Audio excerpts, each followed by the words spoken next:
आप सभी को ऋषि पंचमी की हार्दिक शुभकामनाएं।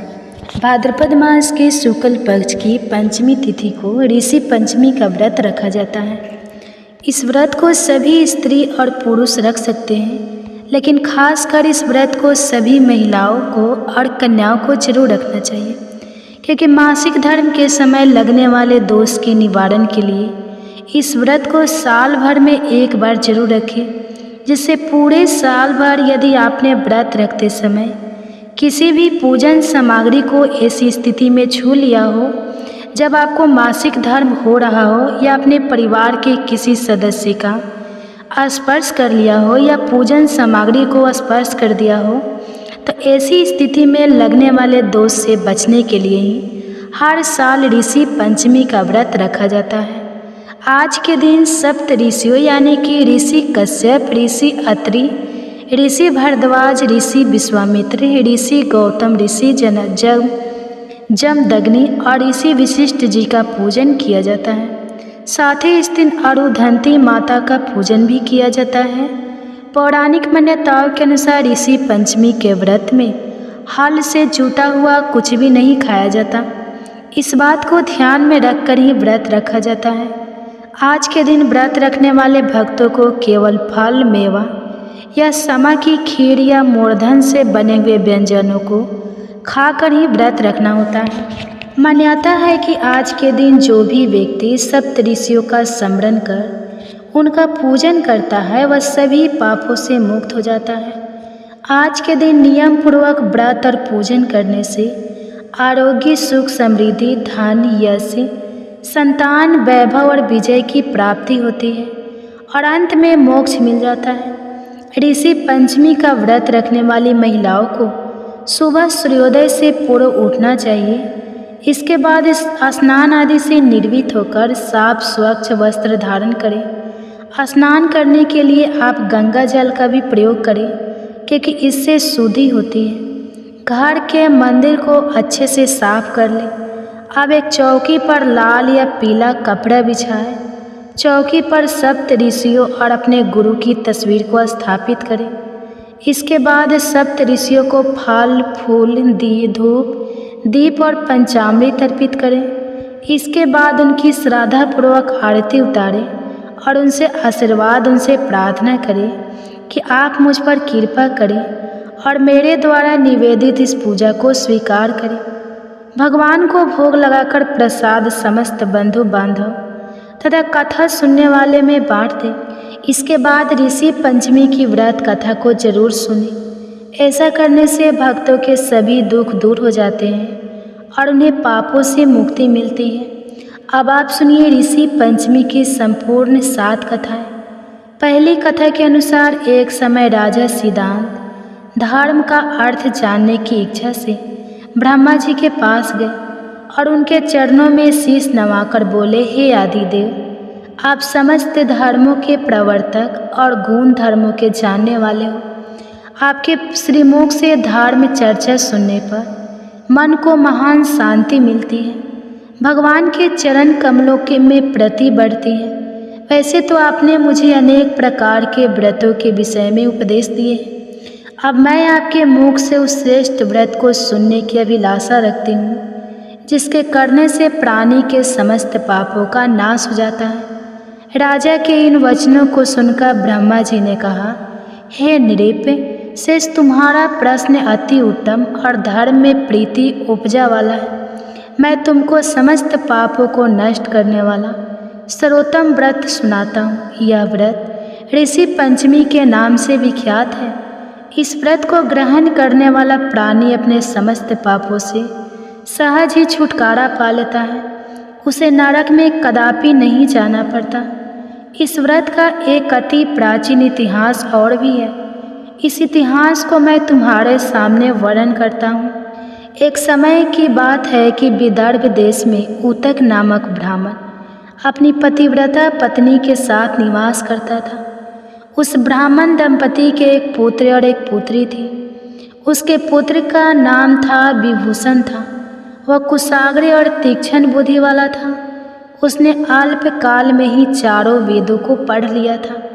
हे राजन, ऊतक ने अपनी पत्नी के परामर्श से अपनी पुत्री का विवाह एक सुयोग्य ब्राह्मण कुमार के साथ कर दिया, किंतु भगवान की गति ही कुछ ऐसी थी कि कन्या विवाह के 1 माह पश्चाताप ही विधवा हो गई। अतः विधवा होने के बाद वह कन्या अपने धर्म का पालन करती हुई अपने पिता के यहाँ रहकर ही अपने समय को व्यतीत करने लगी। विधवा कन्या के दुख से दुखी होकर ऊतक अपने घर बार को अपने पुत्र को सौंपकर अपनी स्त्री और कन्या को लेकर गंगा जी के किनारे चला गया और वहाँ आश्रम बनाकर छेद का पाठन पठन करने लगा। उसके पास कुछ ब्राह्मण भी वेद पढ़ने के लिए रहने लगे। कन्या भी अपने धर्म का पालन करती हुई अपना समय व्यतीत कर रही थी। वह नित्य प्रति मन लगाकर माता पिता की सेवा करती थी।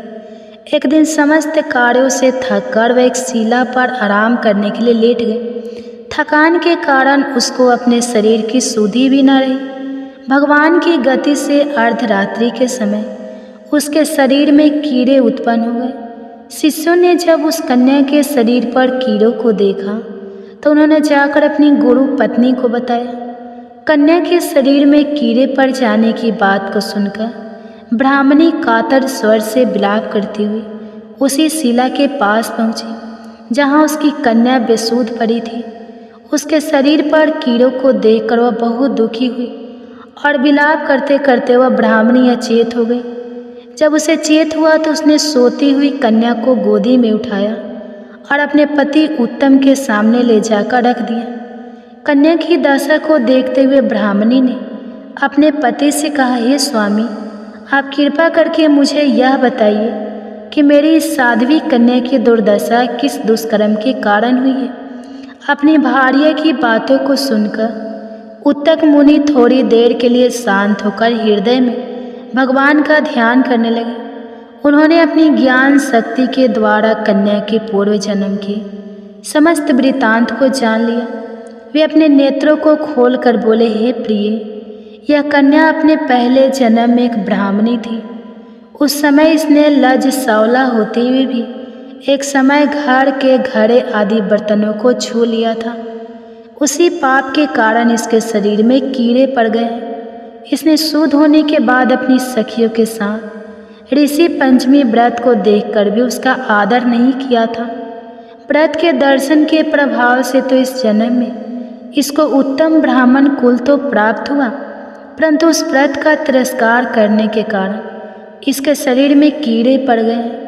मुनि के वचनों को सुनकर सुशीला बोली, हे स्वामी, जिस व्रत के दर्शन मात्र से आपके समान ब्रह्मा तेजोमय उत्तम कुल में इसको जन्म प्राप्त हुआ और जिसका तिरस्कार करने से शरीर कीड़ों से भर गया, उस महान आश्चर्यजनक व्रत को आप कृपा करके मुझे सुनाएं। तंग प्रसन्न होकर बोले, हे सुशील, वह व्रत समस्त व्रतों में उत्तम है।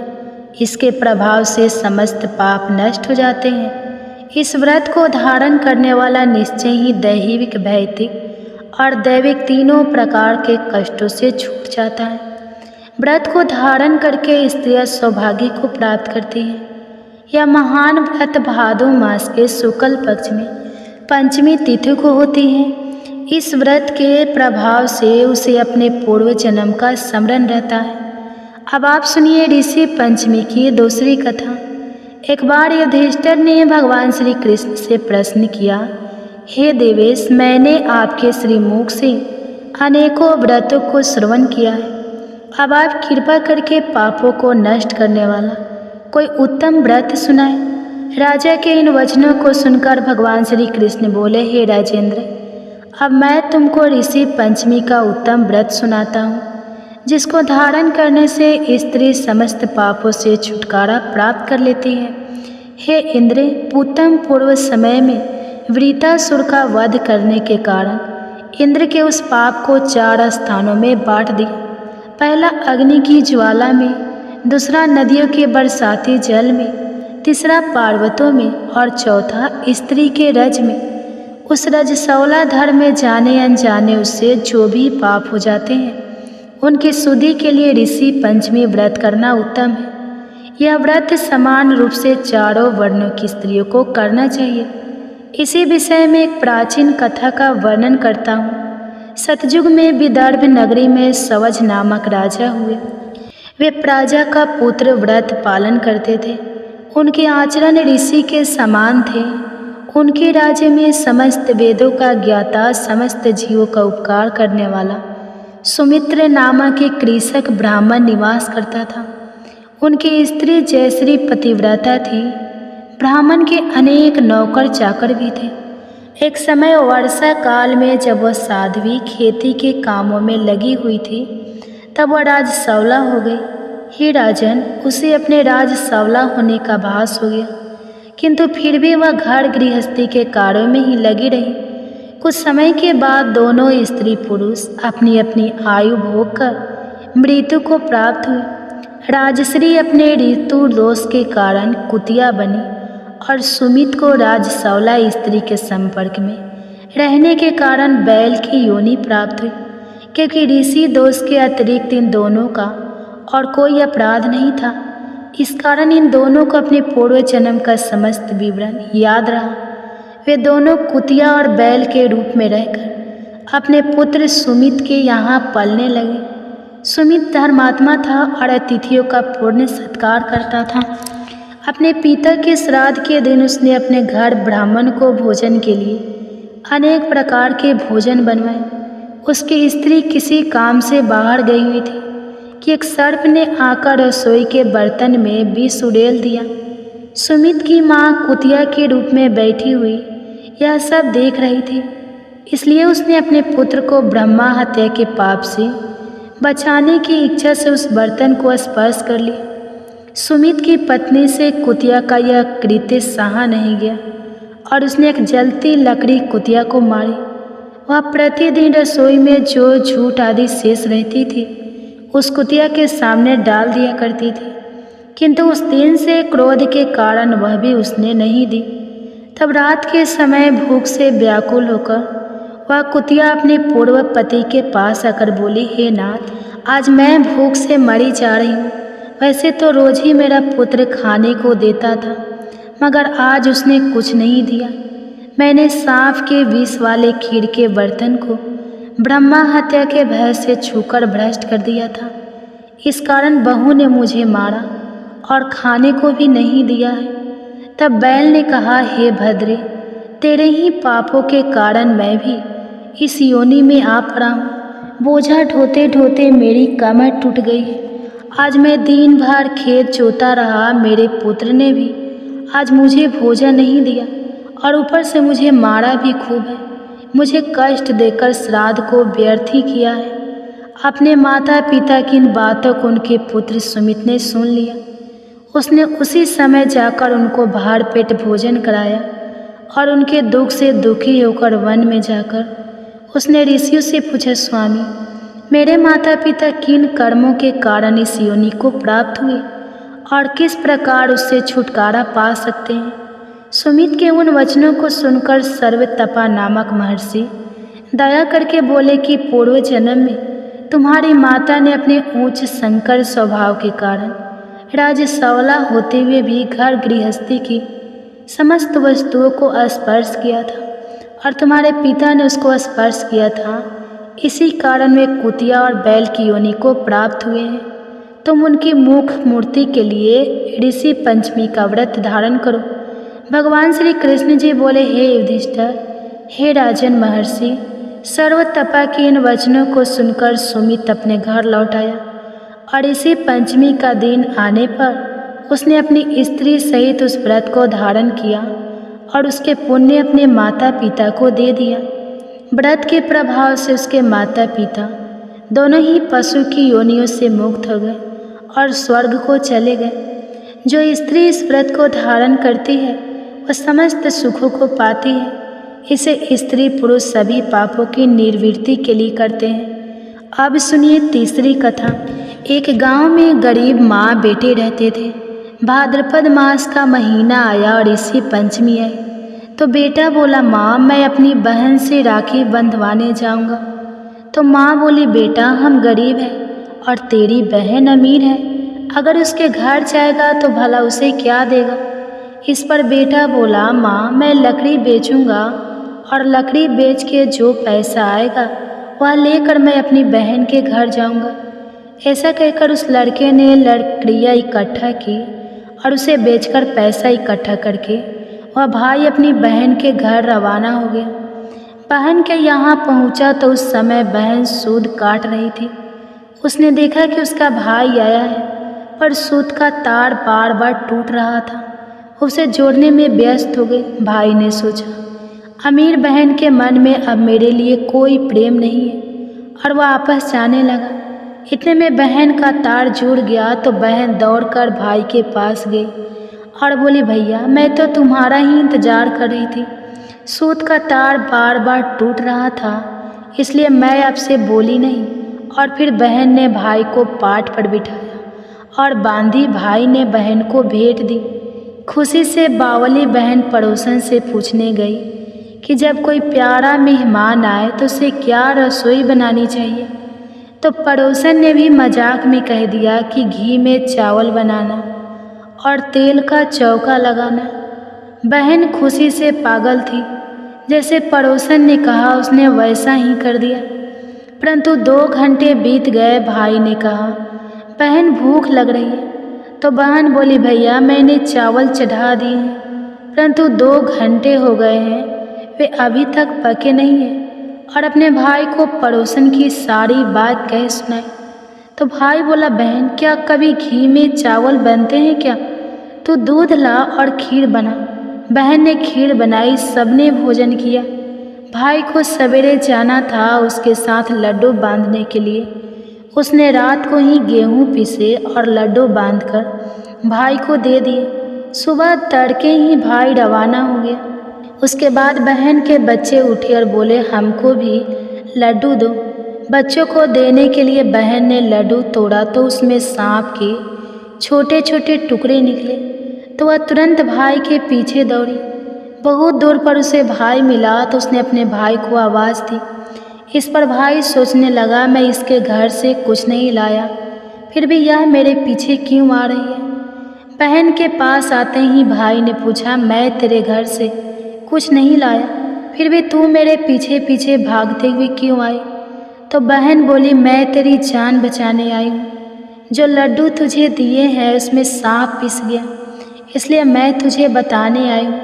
तब भाई बोला, बहन मैं एक पेड़ पर पोटली टांग कर नीचे आराम कर रहा था और कोई मेरे लड्डू चोरी करके ले गया। वहीं पर लड्डू चोर पीछे से छुपकर खड़े होकर उनकी बातें सुन रहे थे। वे लड्डू खाने ही वाले थे। बहन की बात सुनकर फिर रुक गए और बोले, तुमने हमारी जान बचाई है, आज से तुम हमारी धर्म बहन हो। वही उन लोगों ने लड्डू को जमीन में गाड़ दिया और बहन भाई को वापस लेकर घर आ गई। तीसरे दिन भाई को सीख देकर बहन ने विदा किया। इसलिए कहा जाता है कि भाई को राखी बांधने के दिन रात को नहीं रोकना चाहिए और जाते समय कुछ खाने का सामान नहीं बांधना चाहिए। भगवान जैसा आपने उस बहन के भाई की रक्षा की, ऐसी सबकी रक्षा करना। अब सुनिए ऋषि पंचमी की चौथी कथा। एक बार की बात है, एक ऋषि मुनि अपने रास्ते पर जा रहे थे। जिस रास्ते पर ऋषि मुनि जा रहे थे वहाँ पर एक स्वर्ण मुद्रा का सिक्का पड़ा हुआ था। स्वर्ण मुद्रा के सिक्के को देखकर ऋषि मुनि रुक गए और उन्हें उठाकर पास रखा और सोचा कि मैं इस सिक्के का क्या करूँगा। यह स्वर्ण मुद्रा का सिक्का मैं किसी गरीब को दे दूँगा जिससे उसका भला हो जाएगा। यह स्वर्ण मुद्रा का सिक्का हमारे किसी काम का नहीं है, यह हमें दान में ही देना चाहिए। और उसे लेकर वह अपने घर आ गए। ऋषि मुनि को काफ़ी ढूंढने पर भी कोई ऐसा गरीब नहीं मिला जो सिक्के को लेने का सही अधिकार रखता हो। तो ऋषि मुनि बड़े परेशान हो गए और सोचने लगे कि मैं यह किसे दूँ। फिर एक दिन ऋषि मुनि नहा धोकर अपने द्वार पर खड़े थे और उनके सामने से एक सेना जा रही थी। उस सेना के राजा दूसरी सेना पर हमला करने जा रहे थे कि अचानक उस राजा की नज़र ऋषि मुनि पर पड़ी। तो राजा ने अपनी सेना को रोक दिया और बोला कि हमें ऋषि मुनि का आशीर्वाद ले लेना चाहिए, आशीर्वाद लेने से हम जंग जीत जाएंगे। इसके बाद राजा आशीर्वाद लेने के लिए ऋषि मुनि के पास गए और फिर ऋषि मुनि का आशीर्वाद लिया। ऋषि मुनि ने सोचा कि मैं यह स्वर्ण मुद्रा का सिक्का इस राज को ही दे देता हूँ। जैसे ही ऋषि मुनि ने स्वर्ण मुद्रा का सिक्का राजा को दिया तो राजा को बड़ा आश्चर्य हुआ कि ऋषि मुनि महाराज मुझसे सिक्का क्यों दे रहे हैं। फिर परेशान होकर राजा ने ऋषि मुनि से पूछा, महाराज आपने मुझे यह सिक्का क्यों दिया? मैं तो राजा हूँ। तभी ऋषि मुनि ने कहा कि आप दूसरे राज्य पर विजय पाने के लिए जा रहे हैं, जबकि आपके पास तो पहले से ही इतना बड़ा राज्य है, फिर भी आपको दूसरे राज्य की ज़रूरत आ पड़ी है। इसका मतलब आपसे गरीब आदमी मैंने नहीं देखा, इसलिए मैंने आपको दे दिया है। अब राजा को सारी बात समझ आ गई थी कि जब हमारे पास सब कुछ है फिर भी हम और लेने की इच्छा अपने मन में रखते हैं, यह हमें कदापि नहीं करना चाहिए। हमारे पास जितना है हमें उसमें संतुष्ट रहना चाहिए। हे ऋषि महाराज, जैसे सद्बुद्धि अपने राजा को दी वैसे ही सबको देना और सबका कल्याण करना। प्रिय भक्तजनों, अब आइए अब सुनते हैं 5वीं कथा में विनायक जी की कथा। इस कथा के बिना कोई भी व्रत कथा अधूरी रहती है। तो अब सुनिए विनायक जी की कथा। एक बुढ़िया माई थी, वह बहुत ही गरीब और दृष्टिहीन थी। उसके एक बेटा और बहू थे। वे बुढ़िया सदैव गणेश जी की पूजा किया करती थी। एक दिन गणेश जी प्रकट होकर उस बुढ़िया से बोले, बुढ़िया माँ तू जो चाहे मांग लो। बुढ़िया बोली, मुझसे तो मांगना नहीं आता, कैसे और क्या मांगूं? तब गणेश जी बोले, अपनी बहू बेटी से पूछकर मांग ले। तब बुढ़िया ने अपने बेटे से कहा, गणेश जी कहते हैं तू कुछ मांग ले, बता मैं क्या मांगूं?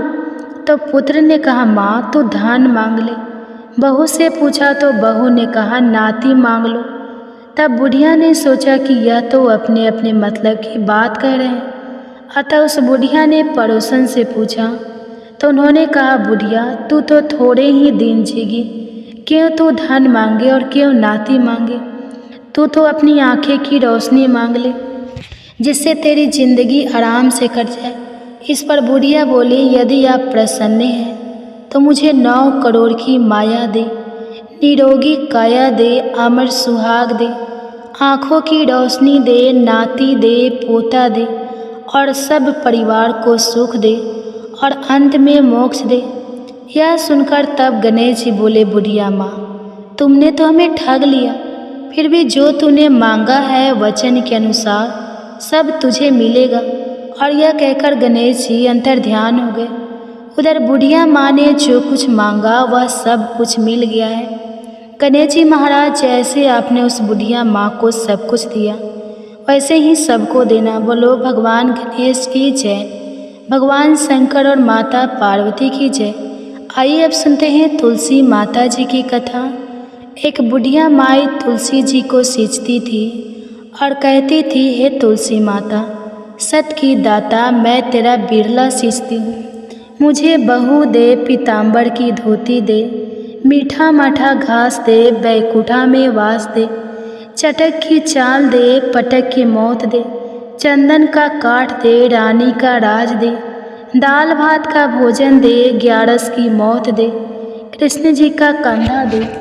तब तुलसी माता यह सुनकर सूखने लगी। तो भगवान ने पूछा, हे तुलसी तुम क्यों सूख रही हो? तो तुलसी माता ने कहा कि एक बुढ़िया रोज आती है और यही बात कह जाती है, मैं सब बात तो पूरा कर दूंगी, लेकिन भगवान कृष्ण का कंधा कहाँ से लाऊंगी? तो भगवान बोले, जब वह मरेगी तो मैं अपने आप कंधा दे आऊँगा, तो बुढ़िया माई से कह देना। तब बुढ़िया माई मर गई, सब लोग आ गए। जब माई को ले जाने लगे तो वह किसी से नहीं उठी। तो भगवान श्री कृष्ण एक बार 12 वर्ष के बालक का रूप धारण करके आए और बालक ने कहा, मैं कान में एक बात कहूँगा तो बुढ़िया माई उठ जाएगी। बालक ने बुढ़िया माई के कान में कहा, बुढ़िया माई मन की निकाल ले, पीताम्बर की धोती ले, मीठा माठा घास ले, बैकुंठा में वास ले, चटक की चाल ले, पटक की मौत ले, कृष्ण जी का कंधा ले। यह सुनकर बुढ़िया माई हल्की हो गई। तो भगवान श्री कृष्ण ने उन्हें कंधा दिया और बुढ़िया माई को मुक्ति मिल गई। हे तुलसी माता, जैसे बुढ़िया माई को मुक्ति दी वैसे ही सबको देना। प्रेम से बोलिए श्री तुलसी महारानी की जय। भगवान श्री कृष्ण की जय। आप सुनिए 7वीं कथा। एक लपसी था, एक तपसी था। तपसी हमेशा भगवान की तपस्या में लीन रहता था। लपसी रोजाना सावा सिर की लपसी बनाकर भगवान को भोग लगाकर भोजन कर लेता था। एक दिन दोनों लड़ने लगे। तपसी बोला, मैं रोज भगवान की तपस्या करता हूँ इसलिए मैं बड़ा हूँ। लपसी बोला, मैं रोज भगवान को सवा से लपसी का भोग लगाता हूँ इसलिए मैं बड़ा हूँ। नारद जी वहाँ से गुजर रहे थे। उन्होंने दोनों को लड़ता हुआ देखकर उनसे पूछा कि तुम लड़ क्यों रही हो। तपसी ने खुद को बड़ा होने का कारण बताया और लपसी ने अपना कारण बताया। नारद जी बोले, तुम्हारा फैसला मैं करता हूँ। दूसरे दिन लपसी और तपसी नहाकर अपनी रोज की भक्ति करने आए तो नारद जी ने छुपकर 1.25 करोड़ की एक अंगूठी उन दोनों के आगे रख दी। तपसी की नज़र जब अंगूठी पर पड़ी तो उसने चुपचाप अंगूठी उठाकर अपने नीचे दबा ली। लपसी की नज़र जब अंगूठी पर पड़ी तो उसने ध्यान नहीं दिया और भगवान को भोग लगाकर लपसी खाने लगा। नारद जी सामने आए तो दोनों ने पूछा कि कौन बड़ा है, तो नारद जी ने तपसी से खड़ा होने को कहा। वो खड़ा हुआ तो उसके नीचे दबी अंगूठी दिखाई दी। नारद जी ने तपसी से कहा, तपस्या करने के बाद भी तुम्हारी चोरी करने की आदत नहीं गई है, इसलिए लपसी बड़ा है और तुम्हें तुम्हारी तपस्या का कोई फल भी नहीं मिलेगा। तपसी शर्मिंदा होकर माफ़ी मांगने लगा। उसने नारद जी से पूछा, मुझे मेरी तपस्या का फल कैसे मिलेगा। नारद जी ने कहा, यदि कोई गाय और कुत्ते की रोटी नहीं बनाएगा तो फल तुझे मिलेगा। यदि कोई ब्राह्मण को भोजन करवाकर दक्षिणा नहीं देगा तो वह फल तुझे मिलेगा। यदि कोई साड़ी के साथ ब्लाउज नहीं देगा तो फल तुझे मिलेगा। यदि कोई दिए से दिया जलाएगा तो फल तुझे मिलेगा। यदि कोई सारी कहानी सुने लेकिन तुम्हारी कहानी नहीं सुने तो फल तुझे मिलेगा। उसी दिन से हर व्रत कथा कहानी के साथ लपसी और तपसी की कहानी भी सुनी और कही जाती है। बोले ऋषि राज की जय हो। आपको आज की कथा और आरती पसंद आई हो तो वीडियो को लाइक करके चैनल को ज़रूर सब्सक्राइब करिएगा। धन्यवाद।